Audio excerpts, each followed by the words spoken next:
On va linéariser cette expression, cos 2x fois cos x fois sin 3x, et on a rappelé dans le cadre en haut à droite les formules de l'aire que nous allons utiliser pour faire cette linéarisation. Donc tout d'abord, cosinus 2x, on le transforme à l'aide des formules de l'aire, de même pour cos x, et de même pour sin 3x. Donc pour le sinus, il ne faut pas oublier de diviser par 2i.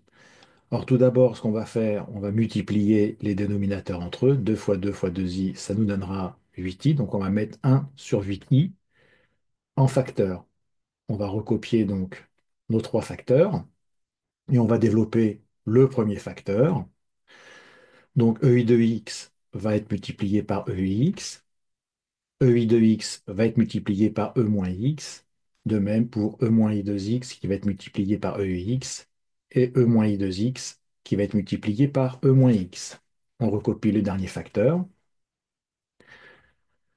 Alors, on va effectuer ce produit, ça va faire E8 3x. Alors là, on a écrit le détail ici donc des différents produits, mais on ne le fait pas par la suite. Par la suite, on faudra écrire directement E8 3x, c'est beaucoup plus court.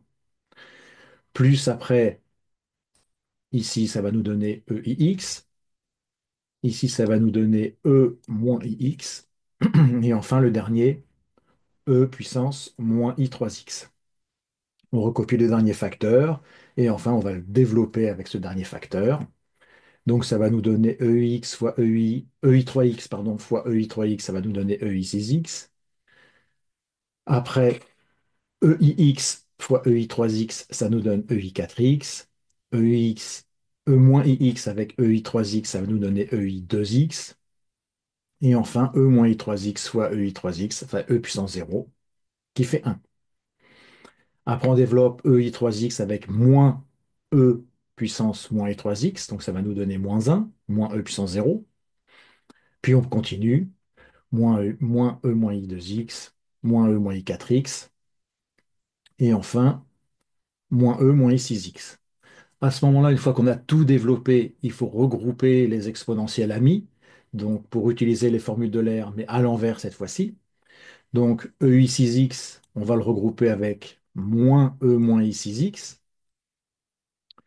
puis le suivant EI4x avec moins E moins I4x, le EI2x avec son copain moins E moins I2x, 1 moins 1 faisant 0, il n'existe plus. Une fois qu'on est là, eh bien, on n'a plus qu'à regrouper ces deux termes et utiliser donc les formules de l'air à l'envers. Donc là, ça va nous donner 2i sinus 6x. Le suivant, ça va nous donner 2i sinus 4x. Et le suivant, 2i sinus 2x. Enfin, on va développer avec le 1 sur 8i. Donc les i, ils vont tous se simplifier, hein. Ça, c'est normal. Il doit y avoir soit des i partout, soit des i nulle part. S'il y a des i nulle part, eh bien ici, il n'y aurait pas ce i-là, parce que sinon, on resterait dans C, on ne serait plus dans R. Donc ça va nous donner en développant tout simplement un quart de sinus 6x plus un quart de sinus 4x et enfin un quart de sinus 2x. On a fini notre linéarisation.